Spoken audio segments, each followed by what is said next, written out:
Hello, this is international football commentator Derek Ray, and you're listening to the Ranks FC podcast.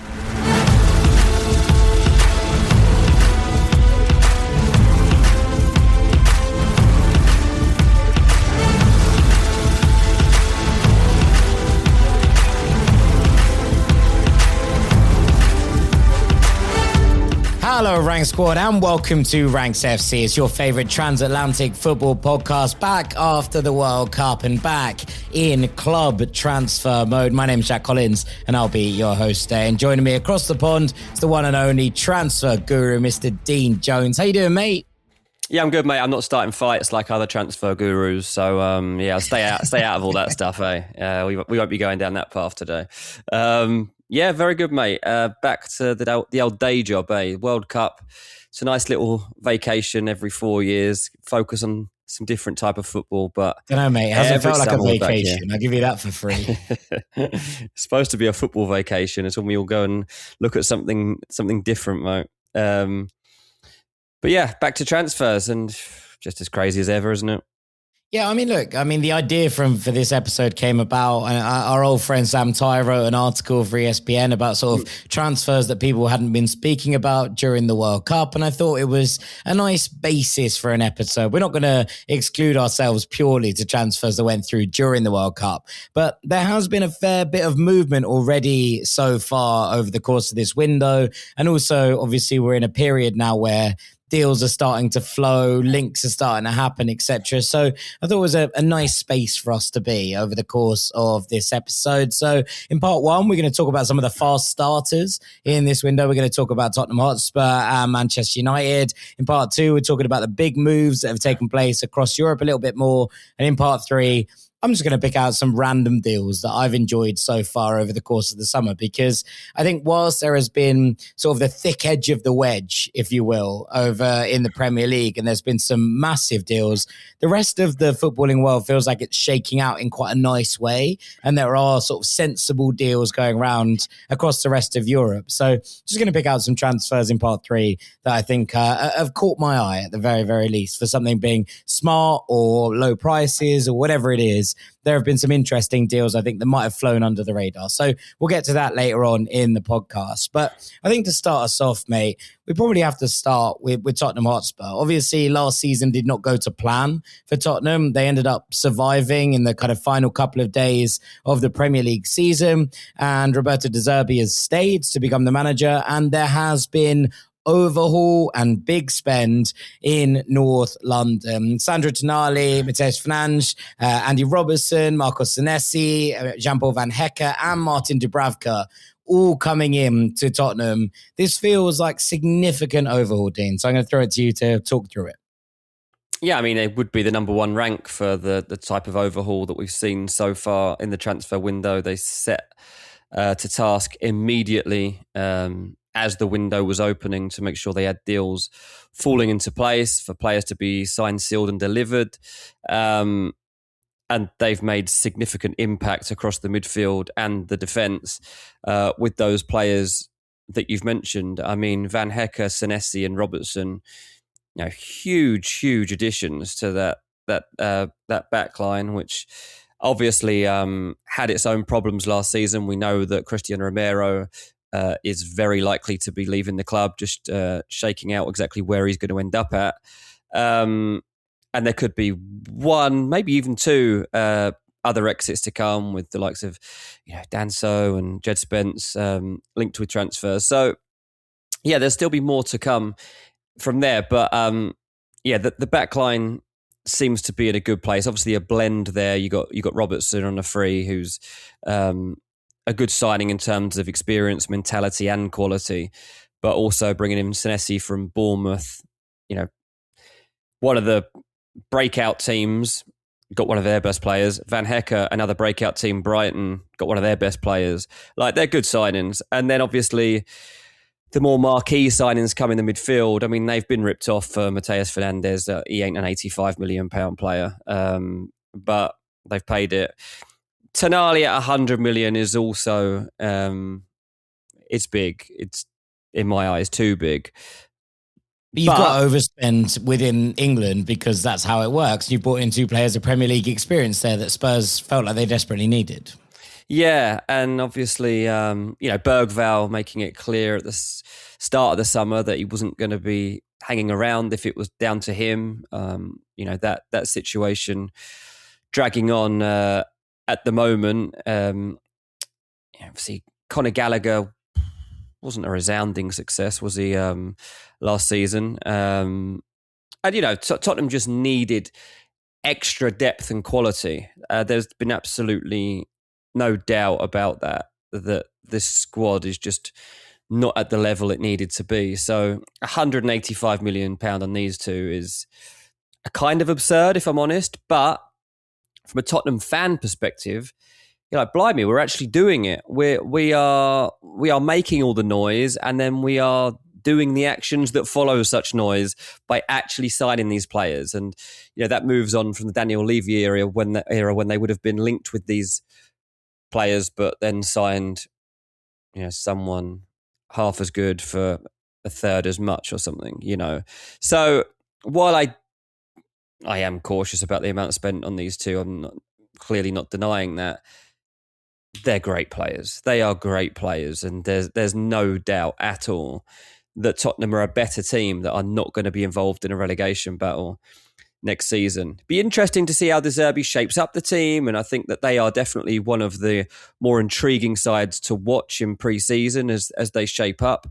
And another reason that I think they'll end up winning the transfer window is because they've got more to come. Right now, they're trying to break ground with Manchester City over a fee for Savinho. They've been trying to break down Bournemouth for another player by signing Eli Junior Krupi. Seems like Bournemouth might have moved the goalposts on that one because Tottenham thought they were negotiating around the £80 million mark, and since Barcelona came into the equation, that seems to be now creeping above the £100 million mark. I don't know that Tottenham have got it in them to do 2 deals of £100 million and over this summer, plus the 85. That's mega. So I'd be surprised, but Krupi has shown interest in the deal, and Tottenham have had optimism until this Barcelona interest came along. So we'll have to wait to see what comes out in the wash there. But Bournemouth certainly in a fight to keep him. I mean, one thing with Bournemouth, obviously, is they're also fighting to keep hold of Alex Scott. There's no way that they're losing both of those players in this window. Maybe one of them goes, maybe, but certainly not both. I think what's interesting about Spurs' business for me is, last year we spoke about this Tottenham team quite a lot around the fact that it felt like no one was stepping up and taking responsibility for, the situation that they found themselves in. And look, you can use that as, bait if you would like. You can use that as a conversation starter. You can use that as the veteran players did not do what they needed to do. All of those things can be true in the same kind of sense. But if you look at the players they bring in here, Tonali feels like a relative kind of veteran at a young age. He captained, obviously, Milan, who were his boyhood club, etc., kind of from an early perspective. He was not club captain, but he wore the armband. We know Andy Robertson is captain Scotland and captain Liverpool for multiple years, in different kind of situations. Then you look at Senesi, who captained Feyenoord at points during his tenure there. He's worn the armband for Bournemouth as well. I do think it's interesting that they've gone for a little bit more of that kind of leadership core in some regards. And, we can throw it backwards. We talk about, obviously, the great Chelsea teams under Jose Mourinho, etc. How many national team captains they have within the mix, people willing to kind of step up and take responsibility in those situations. And I think that there is probably something in the idea that you've brought in a lot of players here who are willing to take responsibility in those kind of situations. And it was something that Spurs sorely lacked last season. If you're looking at a forward line, I think you are looking for more explosive players, more dynamic players, probably younger players. But the fact that they've gone a little bit older here, Robertson obviously coming sort of towards the twilight of his career. Senesi's 29 years old at this point. Van Hecker's had multiple seasons in the Premier League after making that jump after being on loan in the Championship. It does feel to me that they're looking at this and being like, right, okay, we need a little bit more security in terms of people who are willing to take responsibility. And that's probably a good thing for Tottenham Hotspur. Yeah, I think so. I think it's going to be a fiery season. I think that there'll be a lot of blood and thunder involved with this team. I think there'll be a lot of passion shown I think that will be led by De Zerbi. I think we'll see. Every season's a fiery season under De Zerbi. Yeah, I'm going to say we'll see our fair share of rucks on the sideline is where they begin, and then it might infiltrate into his players on the pitch. But do you know what? I don't think that's necessarily a bad thing at this moment for Spurs when they've been as passive as they were under Thomas Frank, who set the tone for a weak season. Really, they went down a certain path. It didn't seem like a bad appointment. But obviously he struggled to adapt to the expectations and had complications along the way with injuries and stuff. But the job he was a bit out of his depth, wasn't he, at that moment in time? Not saying that he couldn't get back to a job like that, because I think he certainly could. But I think De Zerbi really does feel like a fresh start for Tottenham after Postecoglou and Frank and everyone that's followed since. And that there is reason for optimism. As I say, Tottenham aren't going to be involved in a relegation battle. I don't even think Tottenham will be involved in a middle of the table mediocrity battle. They will be involved in that top 7, and we will only know how far they can push their limits once we actually see deadline day come and go to see what their attack ends up looking like. It's not the worst right now, but it's also not really a European level attack, and that's what they're trying to make sure is in place. And I'm told that they are absolutely confident that they are going to make 2 defining signings in that area of the pitch that will leave fans in no doubt that they're on the right track. I do think that, build from the back, right? Like, give yourselves a fighting chance, give yourselves a platform to work from. And then in the kind of final month of the window, you can go out there and make those signings that do excite people, because suddenly this squad looks competent in a way that it didn't last season. Their home stadium needs to become a fortress first and foremost, right? They've been so easy to go and play against. Teams have looked forward to going there. And that just cannot be the case anymore. And I think that De Zerbi sensed that straight away. And that's why the initial emphasis has gone into that, like, right, we need to be tough and horrible, but also smart tactically.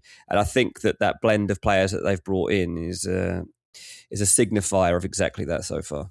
Yeah, no, 100%. And I think it all makes sense. I think you're absolutely right in the fact that they've come out of the blocks fast, and it feels like thus far they've built something that feels like they can build on, but also feels sustainable from a kind of background perspective. And that kind of inherent leadership in the squad feels like it has changed. Now, whether those attackers come in or not, that will be the next kind of question of where Spurs are at. But so far, I think so good for Tottenham Hotspur.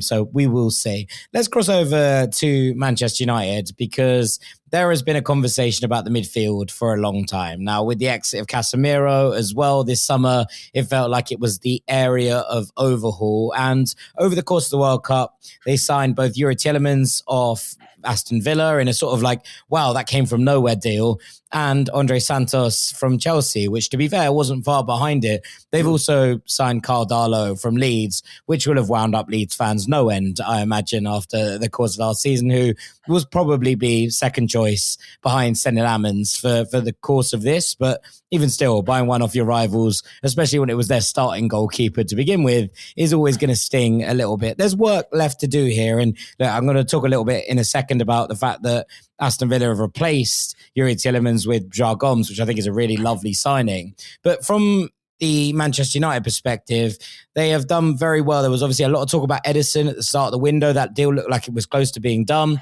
and then that fell through for a variety of different reasons. Still not completely dead in the water, but feels like United aren't going to go back to that table at this point after going and making these 2 signings. I still don't think they are done in that midfield market, but I'm intrigued now as to how they build from here, because I think Yuri Tielemans in particular feels like a very, very sensible, smart signing for this Manchester United side. Yeah, I mean, both Santos and Tielemans did catch me out. And if it caught other people out and they felt like it came from nowhere, then it's because it basically did come from nowhere, to be completely honest. It was a very strange time, but also I think quite a promising time for Man United fans to see how the club are adapting and looking for better value in the market. So first we had the Andre Santos one. Again, they're trying to find good value. Suddenly they're signing him at £48 million. It fits in with their pricing strategy. They came into the summer ideally looking to sign 3 midfielders. At that stage, it looked like a deal for Ederson at £35 million was on the table. And immediately you're starting to see them show an improvement in depth quality, which is exactly what they wanted. But obviously Santos also at 22 brings potential as well as some experience and reliability from what he's had so far in the game. But then you have the Tielemans deal, which really did, as I say, come out of nowhere. The Ederson deal started to fall apart because of complications around his medical. And there was no rumour around Tielemans for the whole summer. Yes, United have looked at him before, but all of a sudden there was this awareness that his transfer release clause changed the picture and allowed Man United to make an approach for Tielemans that absolutely was not welcome at Aston Villa, but one that United saw huge value in. All of a sudden, they had Tielemans and Andre Santos signed up. So at the same price that West Ham have sold Fernandes to Tottenham for, £85 million, you've suddenly got Santos and Tielemans. United saw that as a massive win. A massive win. And then they're also still looking to bring in one more, who ideally is a level up from those two. Now, whether they can truly do that, we'll wait to see. What comes out in the wash from Man City could be intriguing, because if they do sign Rodri, then do one of Tchouaméni and Camavinga become available? And do United go and make an offer in that direction? It's certainly plausible. They've been looking at so many different players across this transfer window, and Fernandes was one of those players, to be fair, but they just weren't willing to play that. They were looking at him for like under 50, not 85. Tonali, they were looking at like 70, not 100. They looked at Bruno Guimaraes, who obviously is now linked to Arsenal. They've looked at Alex Scott. They looked at Gomez. They looked at Sander Berger. They had loads of people on the radar, and they still continue to sound out other options. But if they could get Tchouaméni, then that's the one they would like to go and complete the set now in midfield. But United, they look better in that area, and now we need to wait to see what else happens. A left back is what they want next. They would really like Lewis Hall. I think it's really difficult because of the players that Newcastle have already lost, but that doesn't mean that they won't test the water. If it doesn't happen, then there aren't ideal candidates in there, because their other candidate was Nathaniel Brown, who's already joined Bayern Munich. So that's complicated. But there's also the issue of Marcus Rashford potentially staying at Man United. Now, he's not definitely still staying at Man United, and everyone kind of still hopes that something could open up for Rashford, him and United. But there is an openness from United and a bit of a reality check that he could still be around, and do they have to reintegrate him this pre-season to get back on board? That's not why they're not signing a left winger, because they were already veering towards signing a left back anyway. But if you are also having to consider that Rashford might yet be left over, and you've already got 2 other players, maybe 3 other players that can also play left wing, then it just becomes an issue that you just can't go and sign a player in that area. Maybe they go and sign a centre forward. Ollie Watkins was mentioned to me as someone that might yet come on the radar. But I haven't heard anything significant on that front at this moment. Does that suggest that Patrick Dorgu might play higher up, right? Like if they're looking at kind of shaping that left wing in a slightly different sense, does it mean that we expect Patrick Dorgu to potentially play as a left winger next season? Obviously, I take your point that if Rashford remains, then obviously that's going to be a slightly different question in terms of how that rotation works. But given the fact that they are looking to strengthen in an area where Dorgu felt like the kind of rotational left back option, does suggest to me that he might be utilised further forward next season. Yeah, I mean, there's definitely potential for that to happen. I think that, from what I understand, that He's not the ideal type of fullback for what they envisage having. But there are also other players in this team that can go and play on the left side. Cunha obviously is somebody that they would consider playing out there. I don't think it's totally ruled out that Diallo can play there sometimes. I know it's not ideal, but then if you've also got Rashford, if you've also got Dorgu, then you're starting to get options, and it's just not. It just can't be the priority. They've obviously looked at the market. They've been offered players like Rafael, and it's like, is this really going to change our season? It's a big call because of the fact that they are in the Premier League and the Champions League in terms of fighting to be competitive on both fronts next season. And there'll be added pressure to go and win a trophy, whether it be, FA Cup and Carabao come into that equation as well. So there's a lot to balance here compared to last season when they had early cup exits and no European football. And I don't personally think the squad is deep enough to handle all of this. I think that there really is going to have to be an emphasis on what is most important to them.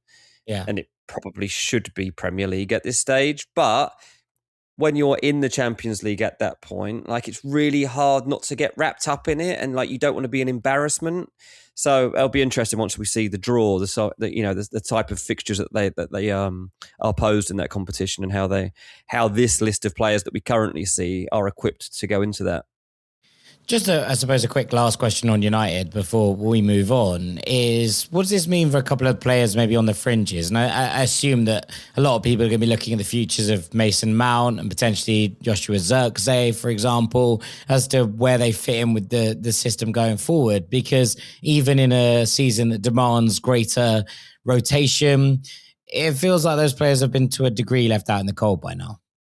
I mean, everyone that comes in actually quite likes Zirkzee, right? And he is actually a good player. It's just finding a role for him in the team that actually suits him. Yeah, he's quite a specific player. He really is. And I still look at this team and I'm like, obviously, Šeško's got a knock at the moment. So you're like, well, could Zirkzee start as the 9? I still don't think he would. I still think they'd probably go with Cunha up there or something. Or Mbeumo. Yeah.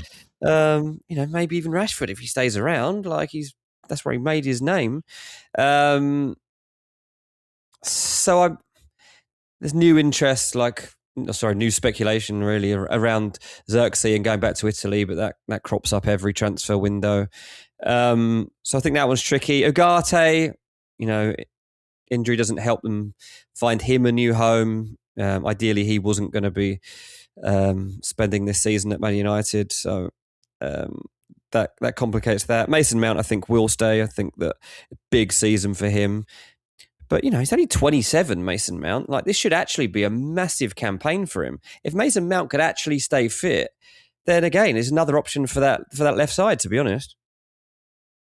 Yeah, I feel that there's less spots for him in this system than there was before. And I find it interesting to see how he might develop in those kind of spaces. But yeah, I wonder if United get the players that they want in before the end of the window, if there is space and speculation for potentially either of those being farmed out either on loan or permanently towards the end of the window. So, we'll keep an eye on it. But it does feel like maybe they might be surplus to requirements in the system that Carrick wants to play, which doesn't really have space for either of them in the same kind of way that it did, especially if we're assuming that Bruno is going to play the majority of games again. And that feels like the space that we are in with Manchester United. And look, that's a great thing for them. That's a positive and not being spun as a negative. And you're obviously going to have to find ways to, utilize him best over the course of a season that needs more games. But equally, it doesn't feel like Mason Mount has ever kind of garnered that trust. And it's going to be interesting to see how it kind of shakes it out. But just a word quickly before we take a break on Villa's replacement for Yuri Tielemans, because they signed Joao Gomes from Wolves. I think it was about a £35 million deal. That feels like a steal. if I'm honest. I think that is a wonderful bit of business. And I was chatting away to Sam Tai earlier today. We were talking about the fact that Joao Gomes is often kind of portrayed as a bit of a kind of N'Golo Kante type, bombs around the pitch, makes things happen, wins the ball back. His passing is quite underrated, I think, for a player that came in there and obviously was playing in a relatively poor Wolves team for the majority of the time that we've seen him in the Premier League. I think he's a wonderful player. And then look, there was links to Atletico Madrid earlier in the summer. They signed Morten Hjulmand and decided they were going to sort of leave Joao Gomes to the side. Wolves have probably needed to make a sale. I think as replacements go for a similar kind of price, and bear in mind that Villa kind of their hand was forced by the fact that Tielemans had that kind of release clause. I think that's as good a replacement as you could have asked for in those situations. It gives them a little bit more sturdiness, gives them a little bit more dynamism, I think, defensively in that middle third. But I think he's a wonderful footballer, and I expect to see him kick on under Unai Emery. Yeah, definitely is. Definitely one to applaud, really. Again, as you say, a great price point. Somebody that Man United were interested in, and slightly surprised maybe they didn't go for him as well, seeing as they've tracked him for so long. But yeah, Villa have moved very efficiently on that one. It felt like literally they lost Tielemans, and then within 3 days they were like, is that available? Yep, that's available. In Villa shirt, at a training ground, done. Being unveiled. See you later. And Villa have moved a little bit like that throughout the market over the course of this summer. So huge respect to them. We'll talk a little bit more about Villa replacements in the second part of this podcast. We'll take a break there. We come back on the other side. We'll talk about some of the big movers and shakers and some of those superstar moves that have gone over 9 figures. Make sure you stick with us here on Ranks FC. Welcome back to Ranks FC. Jack Collins and Dean Jones alongside you, talking about some of the big transfers that have happened already this summer. And feels like the appropriate moment, DJ, to head over to Chelsea. Obviously, a British record fee for Morgan Rogers. It's about £117 million. They've also brought in Palestra, the wing-back, and Maxence Lacroix, the first time that they've spent serious money on a player over the age of 26 since, I believe, Pierre-Emerick Aubameyang. So it feels like a real change of pace. The links that they've got going on at the moment as well with Jordan Henderson and Danny Welbeck, it feels like a real change of pace from a Chelsea perspective. But Xabi Alonso came in. He was not made head coach. He was made manager. He was given some assurances that he was going to be able to have an input in the transfer strategy for Chelsea. And I think we're seeing that start to pay off already. Yeah, I mean, I still think £117 million for Morgan Rogers is absolutely outrageous. So well done to Aston Villa for winning the transfer window on that front. Elliot Anderson moves for 116 and then suddenly Rogers goes for 117. Yeah, it's got to work. Chelsea's goal output has to significantly improve, and he's got to be a big part of that when you're paying that sort of money. He got 10 goals, 6 assists last season for Villa. He was the player at that team that created the most big chances. He had the highest number of expected assists. But they're not like outrageous numbers that he's creating. Like, no, that's true. So I'm still not sure like how far he's lifting the bar here. Like, is he better than Cole Palmer? I don't. Is he going to need to be? I think they'll play together. Yeah, but I'm saying like they already had Cole Palmer, who's a better footballer. Genuinely, I think like most people would have taken Cole Palmer ahead of Morgan Rogers a year ago anyway. And now I'm looking at Neto, and I'm looking at Jamie Gittins, I'm looking at all these attacking players, Garnacho, all these players that Chelsea have tried to elevate their goal output. And no one really does it. And you're signing a player here that was involved in 16 goals last season. Like, it's not like you're signing Harry Kane, who scored 60 goals last season. He's involved in 16 goals. I don't want to like throw like cold water all over Morgan Rogers here. This is not the plan.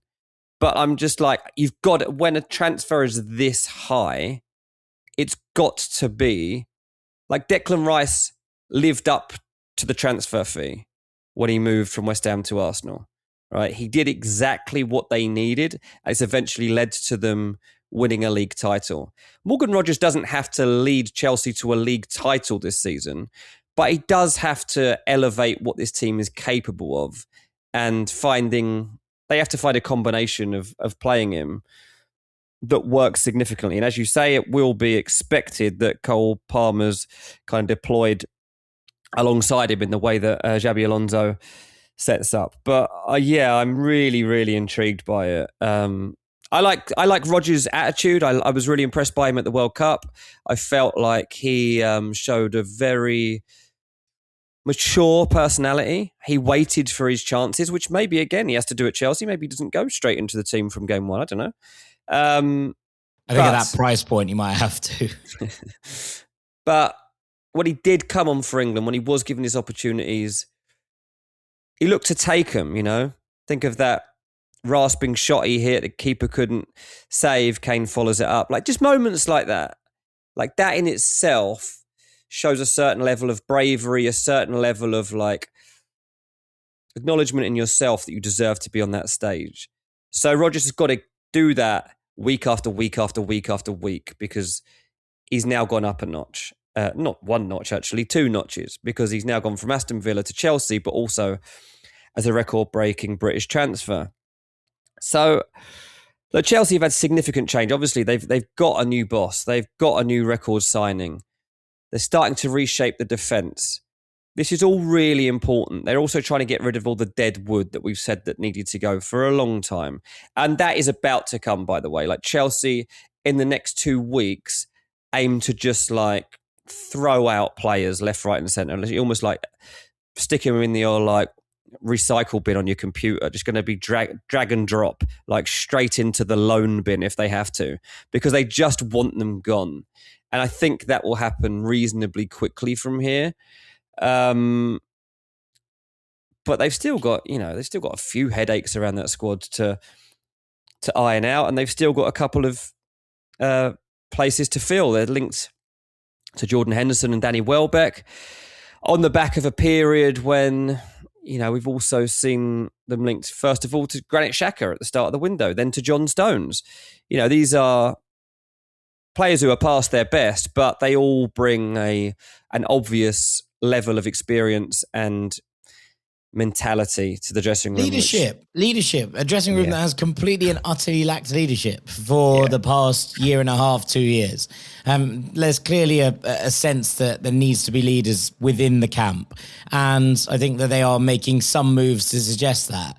Look, I think that if you look at the deals that Chelsea are doing and some of the interest as well, and, you know, you'll add Jed Spence to that list of players that Chelsea have had an interest in. Now, whether that goes through or not, I think is maybe kind of up for debate. But does it suggest that Chelsea are going to go to the 3 at the back system that Xabi Alonso utilised at Leverkusen? Does the fact that Morgan Rodgers has been signed alongside a Cole Palmer suggest that we might see that 2 behind the striker in that space? And look, Morgan Rodgers is someone who likes to gallop into space. Well, if you're playing Joao Pedro as a number 9, he's someone that likes to drop in, and therefore there will be space in behind for someone to gallop into.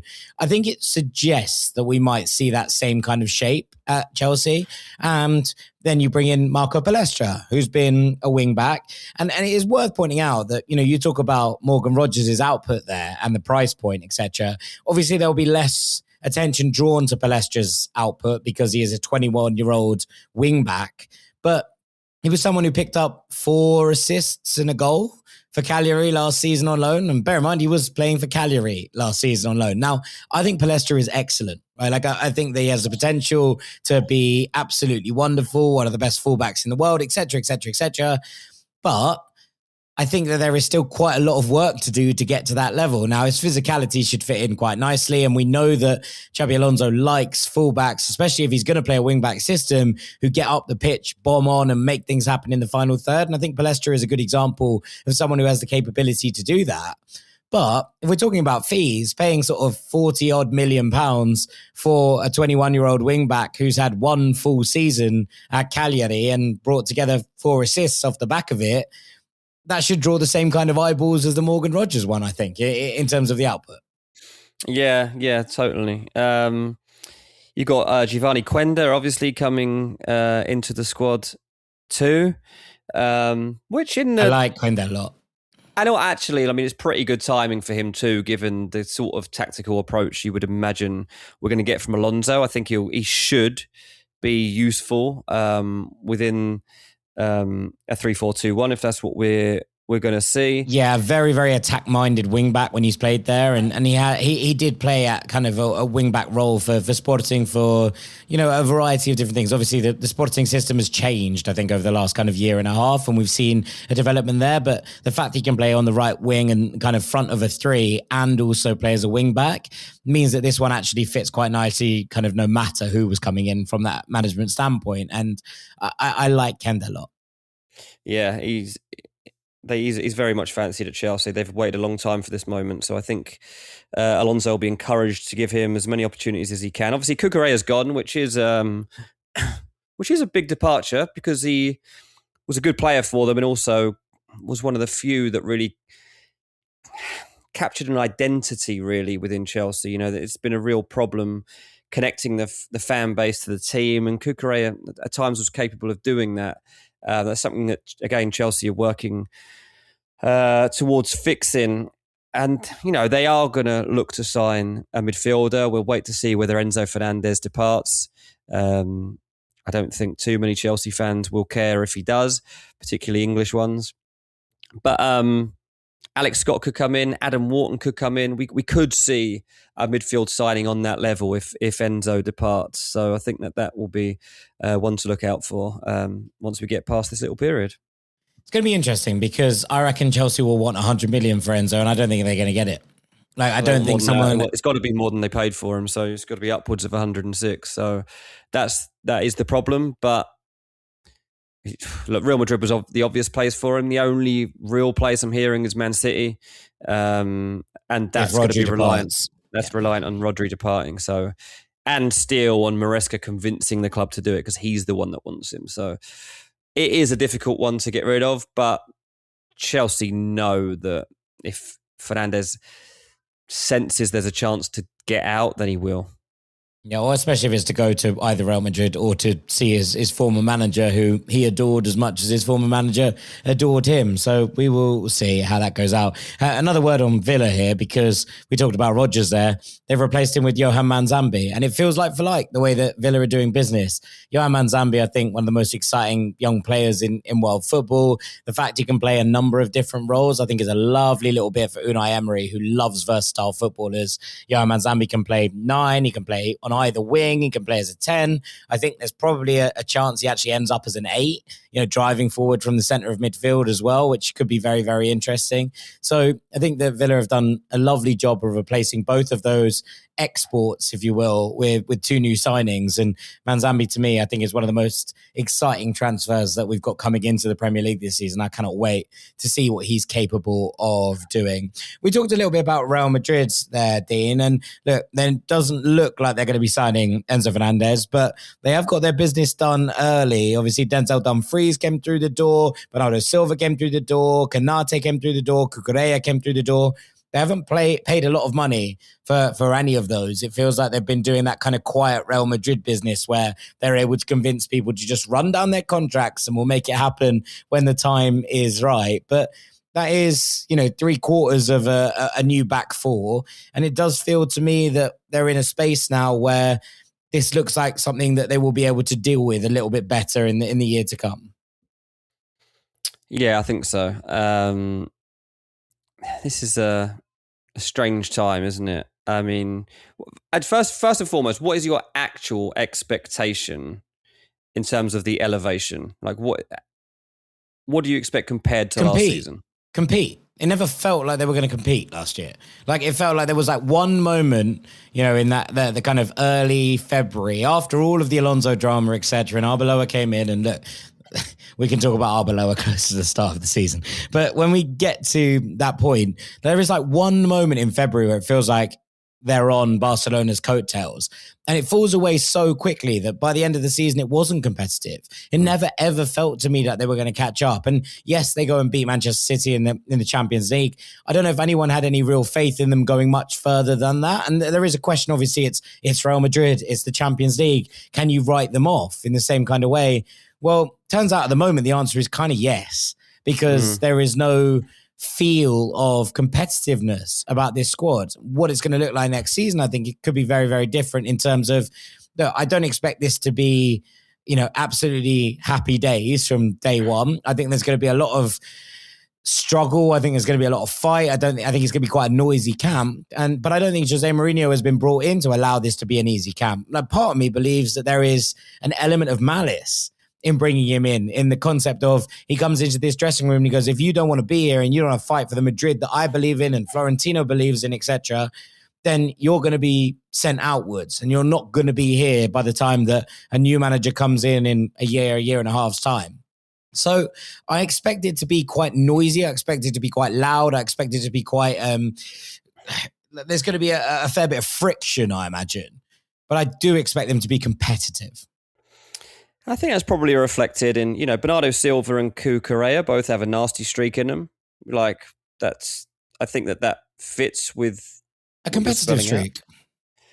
Yeah, they are not afraid of getting into confrontations, fair or unfair. They're both niggly players when they need to be. They're both extremely good players, but they are also fighting for that badge at all costs.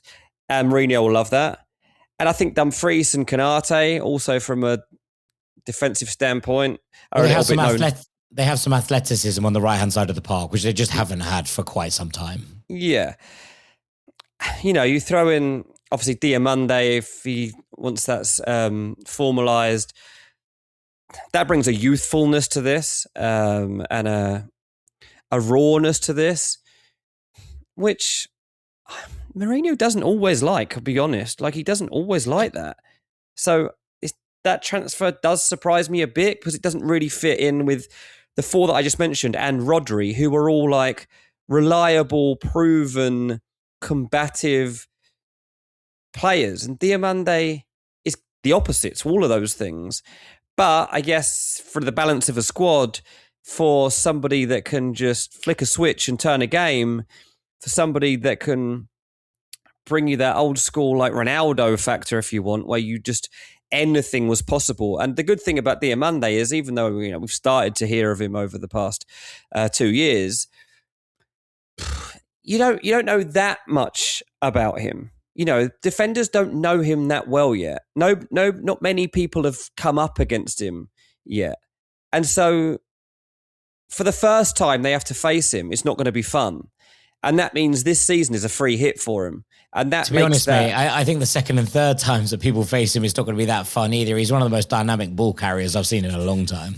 And it's fun it's rare when you see players like this, but it's also fun because defenders are tested in a new way. But it is is the totally different profile to everything else they seem to be doing. Obviously, there's the Vinicius Junior rumours over a departure, which it's up in the air, but the assumption has always been that he will find new terms. So we'll just have to wait and see on that one exactly what happens. But kind of the beautiful thing about signing a Diomande, though, because if that does happen, then you have someone that can play on the right-hand side. And, you've spoken before about the fact that when Liverpool were interested, they wanted him to play on that right-hand side of their attack. But also if Vinny does depart, and look, we've had multitude of different Real Madrid fans over on our Patreon talking about the fact that they don't want to see Vinny go, that if actually they were going to build the team around someone, they would love it to be Vinicius, etc. That's all fine. But if he does depart, then you have a ready-made left-wing replacement in there in Diomande who's ready to sort of hit the ground running, it feels like. Yeah. Yeah, totally. I'm just intrigued as to what the style of this team is and how they all come together, because with Barcelona, you've already got a defined style. You've got a group of players who are basically growing up with each other now. You've got a lot of them who have been involved in the World Cup success with Spain. And now they've also obviously won La Liga. Let's not forget this. They've won La Liga and clinched it against Real Madrid. That is no small feat. And that's, again, part of the storyline that goes with this new fight that Real Madrid have got to show next season. Barcelona are favourites to go and win La Liga next season. For a third time in a row, we should probably add, right? Next season would be a three-peat, and that is not acceptable if you are Real Madrid, but very much desired if you are Barcelona. Yeah, exactly. So there's a lot of storylines here. I think they play each other for the first time in October. I should have checked that before saying it, but I did look yesterday, and I'm sure it was October that I was looking at. Anyway, so they get, my point being really that they get a bit of time to feel their way into the season, I think, before they faced each other like on a proper competitive league stage. And it'll be good. This is La Liga bouncing back. I'm glad Real Madrid have gone and done something dramatic. It gets eyes back on this league. It's not going to be pretty all the time. It's going to be nonsense at times, to be honest. But Real Madrid they've got the World Cup's Golden Boot winner. They've got Jude Bellingham, who's just put in a sensational tournament with England. They've got Jose Mourinho back. They've still got Vinny. They're about to sign Diomande, one of the most exciting. They might sign Rodri. They've signed 4 really good, proven players at the top level. Like, things are about to get spicy.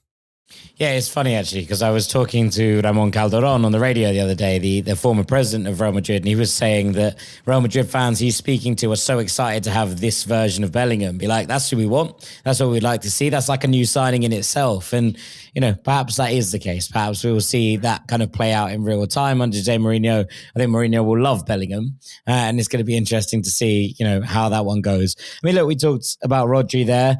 Let's talk a little bit about Manchester City. And look, we don't necessarily need to speculate about whether he will stay or whether he will go, but they have gone and signed a top dollar central midfielder of their own in Elliot Anderson, who came in for £116 million. I don't necessarily think the City are done in the market per se, but that did feel like a pretty statement purchase as well. And I'm excited to see how Elliot Anderson handles this. Yeah, again, it's silly money. I can't really defend that. But Forest have done extremely well to get that sort of money off of them. City are very excited about the signing. Marinak is furious about the fact that Morgan Rogers went and gazumped to the fee about a week later, by the way. Of course. But for City, that immediately takes the pressure off of Anderson, by the way. Like, obviously, it's still a huge fee, but it's no longer like the top fee. So, like, that's helpful. Anderson, again, somebody whose mindset I'm really impressed by. The speculation around him has been there for this entire calendar year. We all knew he wasn't going to be a Nottingham Forest player coming into this season. Obviously, Man United looked at him, Liverpool looked at him. But City are the ones that have gone and fronted up the cash and gone for it. It'll be a really good signing. Like, I have no doubts about almost it. No doubt, yeah. It's like he's just going to be a good fit. Maresca's going to love him. And he'll probably have somebody else new joining him soon, Buwadi is somebody that City are pursuing right now. Lille obviously will be delighted with the way that the transfer market has been moving in England. Seeing deals like the Elliot Anderson one, absolute music to their ears. Even the deals like for Tonali and Mateus Fernandes, like, that's great news for them, because it basically means that they are now guaranteed £80 million for Buwadi. It has to be. Like, 18-year-old, absolute baller, can control games, progress games. He's brilliant. And City, the initial thought with this was that if City signed Buwadi, it'll be a loan back to Lille straight away, and then he'll come back the year after. From what I'm hearing now, City, if they end up signing him for this amount of money, they want him straight away. Like, they're like, if we're signing for £80 million, you're not having him back.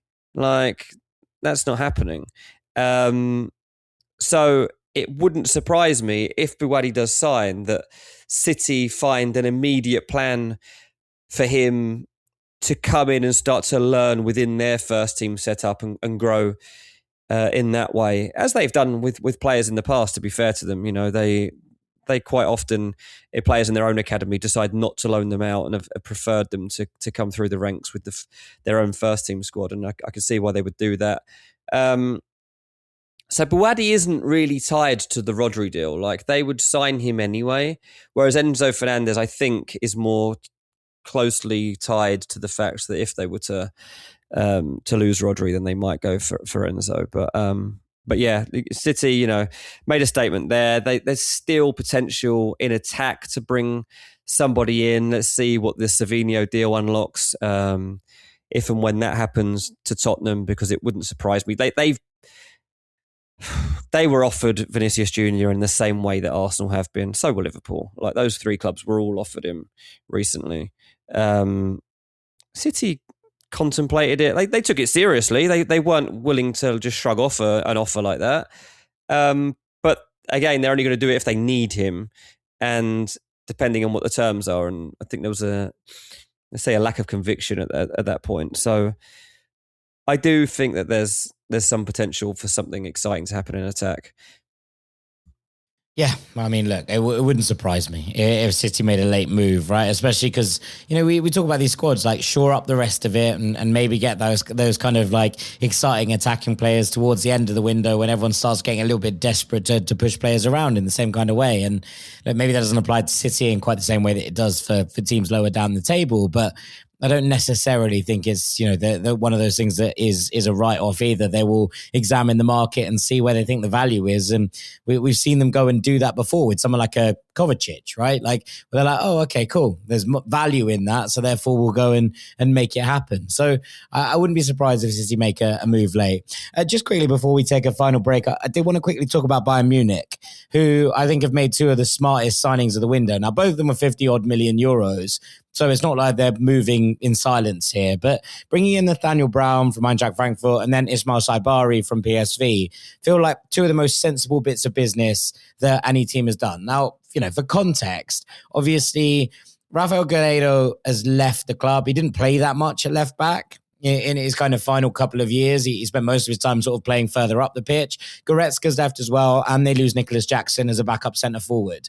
So what do they go and do? They bring in a player in Ismail Sabari who can play as a number 9, as a number 10, as a number 8, right? Like, as someone who can fulfill all of those roles in a more attacking sense, I think, than perhaps a Goretzka would be, but someone who's willing to be able to play and make things work. And I remember seeing him as kind of an attacking midfielder for PSV. I think it was against Rangers in the Europa League sort of 4 years ago. He must have been 21 or so. And he was absolutely off the chain good. And thinking, right, there's a special player there. And I think seeing him develop into a number 9 for Morocco in the World Cup this season was pretty special. We've seen him as that number 10 for PSV for many a year. Just feels like such a beautiful, versatile piece to have within this Bayern squad. You can cover for Harry Kane as a 9 if they need him to do that, but also is able to fulfill roles lower down as well. And then Nathaniel Brown coming in there to effectively act as one competition to Alphonso Davies if we ever see him get fit again. And honestly, my heart to Fonzie. Like, I would just love to see him playing his football at his top level again, but also to give them kind of a reliable asset in there, and someone who not only has clearly made his mark in the German national team at the age of 23, but was absolutely lights out for Eintracht Frankfurt last season. I think that those are two of the most sensible signings that anyone's made all summer. And yes, they're expensive, right? Like, and they're kind of money that other teams in the Bundesliga are not throwing around at the same time. And so you can always put it in the context of, well, Bayern can spend more than everyone else in the Bundesliga. But in terms of the way that they've gone about their business, the efficiency of it, both of them signed before the World Cup group stages were over pretty much. I just thought it were two brilliant signings. And again, we got Bayern moving at the start of the market, getting the pieces they need in place and setting themselves up for further success this season. I think they've got better, and they were pretty good last year. Pretty good, yeah, pretty good. I think they'll be fine. Obviously, making statements that they're not losing Elise, they're not losing Luis Diaz. They want Harry Kane to sign a new contract. Like, this club is not one to be messed with at the moment in any sense, and they're going to absolutely smash it again next season. Moving back towards the very, very top paragon, I think, of European football. And I think that now the Champions League is very much on the horizon. It's where they are looking. Right, we'll take a little break then. We'll come back on the other side. Got a few transfers to bring you from around the leagues. I think, at the very, very least, are quite fun. Stick with us here on Ranks FC. Welcome back to Ranks FC, where Jack is going to take us on a little mystery tour around Europe with his favourite random deals of the summer so far. Off you go, mate. Fun and games, right? Fun and games. This is where we earn the dollars. Let me start with some honorable mentions of just like fun stuff I like loads. Kangin Lee replacing Antoine Griezmann, taking his 7 shirt at Atleti after moving from PSG. Obviously, a return to Spain for him. And look, you're asking for a player who works incredibly hard, who Diego Simeone is going to like, and who has creative ability to match it. And after what I thought was a pretty good World Cup in a relatively poor South Korea team, I'm really excited for him to be given the chance to be a main man again. So I'm really excited about Kangin Lee wearing the 7 shirt at Atleti, even if I can't quite imagine anyone else wearing it than Antoine Griezmann, who started brilliantly at Orlando City, by the way. What a start. I was going to say, shouts out Griezmann, by the way, for the way that he started life, yeah. So, yeah, I mean, lots of fun everywhere there. But I love that as a replacement, not going too hard. You know, bear in mind, the last time they lost Griezmann, they tried to replace him with Joao Felix. And that obviously fell down a hole and ended in a whole spiral that didn't work for anyone. But this feels like a much more sensible piece of business. I love the young Portuguese attacker, Afonso Moreira, going from Lyon, where he was brilliant last year, to Leverkusen to join the fun and games over at Leverkusen. I think that's great. 2 free transfers from the Premier League. Hull signing Hidemasa Morita from Sporting. Brilliant. Like, what a piece of business for Hull City. They need more. They need loads more. But I tell you what, as a starting piece in a midfield zone, someone who works his absolute socks off and shouldn't be put off by the physicality, that is as good as it gets. And Zavashlaga signing for Forest off the back of his contract expiring at Leipzig. I think that is heaps of fun too. And maybe my favorite deal of the window thus far, Dean, Pierre-Emerick Aubameyang leaving Marseille to join newly promoted and re-promoted back in the big time Deportivo La Coruña. Pierre-Emerick Aubameyang is going to be strutting his stuff at Riazor next season. 1.5 million euros, the fee that they paid to Marseille. Now, contracts up, etc. Wanted it off the books. I get it, right? But just feels like Depor needed a signing to be like, yeah, we're back. And this felt like the signing, right? Bear in mind, he had a great time in Spain at Barcelona. He is not at the peak of his powers anymore, but I think it's a very, very special piece of business. Yeah, absolutely. And it was fun scenes as he arrived, wasn't it? It was like... The video was so good. Yeah. It's like bewilderment as well for everyone watching. It's like, what? What's going we got on here? But it's fun. Like, this is what you should do as you get further into your career. Just do some random deals. This is like Arnautovic making a promise that he was going to go to Red Star Belgrade and then just deciding he was going to turn up there and getting the hero's welcome. Feels very, very similar in some regards. So I'm excited for PA. Right, okay, let's get on off the honourable mentions and on to the actual deals that I love.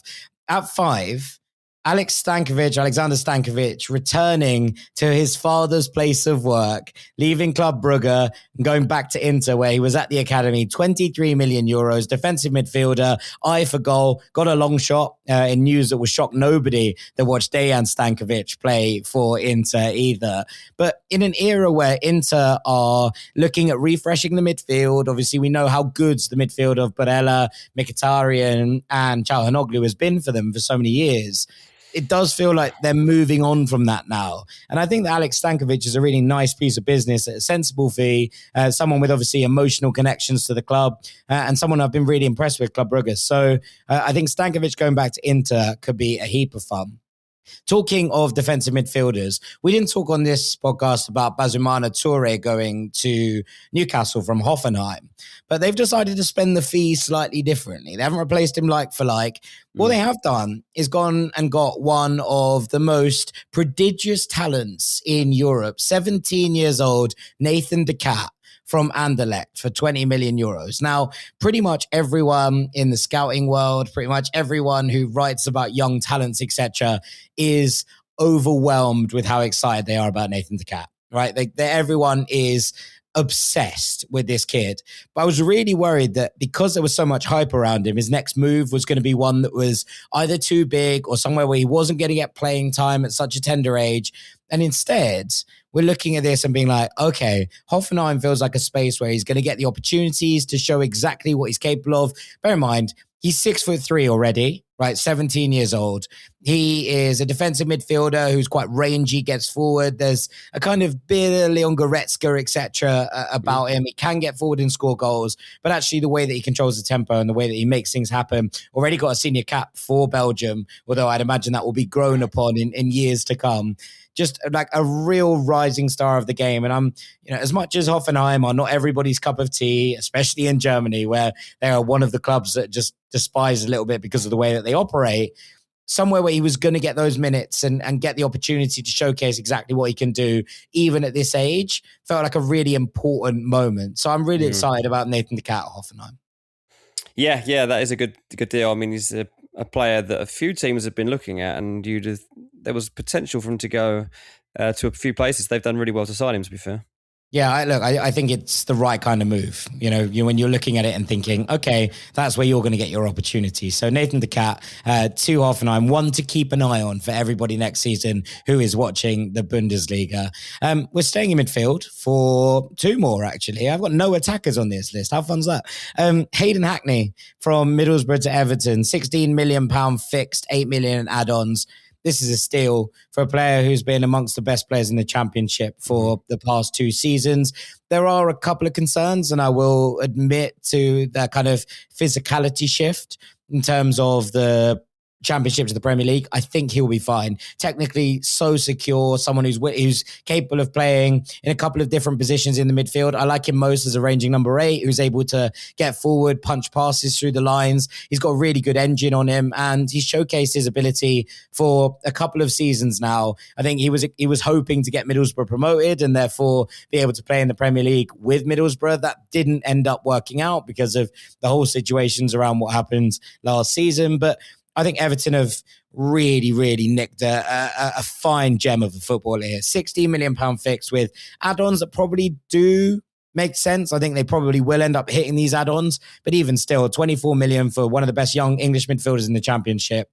Very, very exciting. I'm excited to see Hackney make that move to the Premier League, especially with Idrissa Gana Gueye moving on from Everton. I think there will be space in the midfield for him to showcase his ability.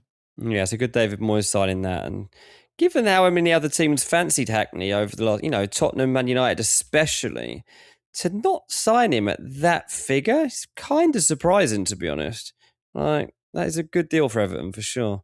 This is one I was desperate to see at the Cottage. I've been banging that drum for like a year. Yeah. It was like, just go and sign him. Just pay the £20 million that they want. And alas, he is going to be playing at the Dixie next season, but I do think he's one that will kind of translate to the Premier League very well. Fiorentina are having a complete clear out and a complete shake up, but they've signed two of the most exciting young midfielders, I think, in world football right now, in Cristiano Alai, who I talked about a lot over the course of the World Cup, the young Ivorian midfielder from Trabzonspor, and Arthur Atta from Udinese, who has been one of the best young midfielders in Serie A for some time.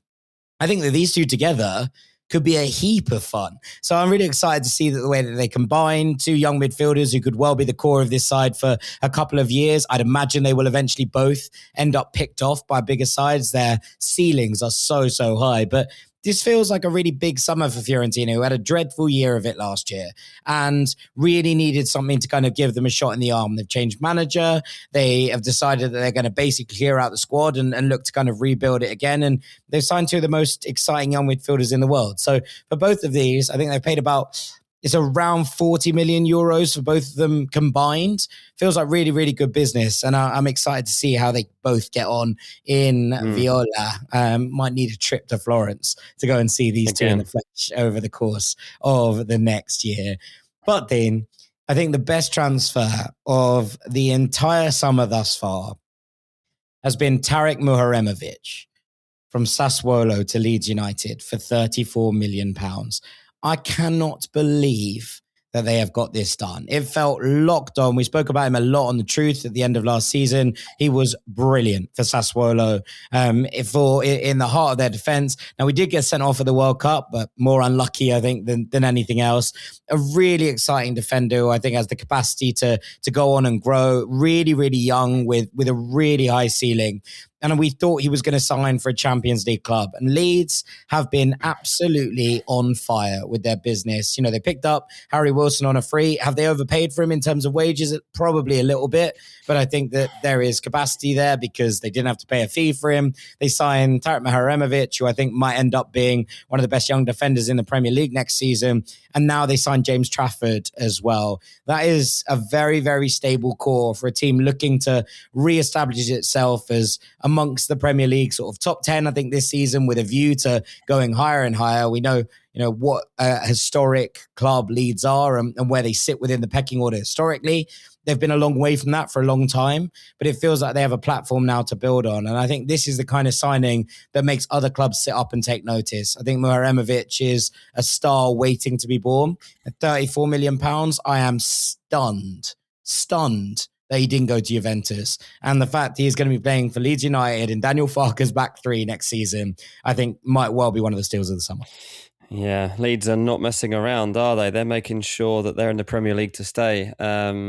Good signings so far in every area that they've looked at. And so, but yeah, this is obviously the standout one. I think this, I'm glad you've put it in here and hyped it up in the way that you have, because I don't think there'll be a total awareness of what they've actually signed here.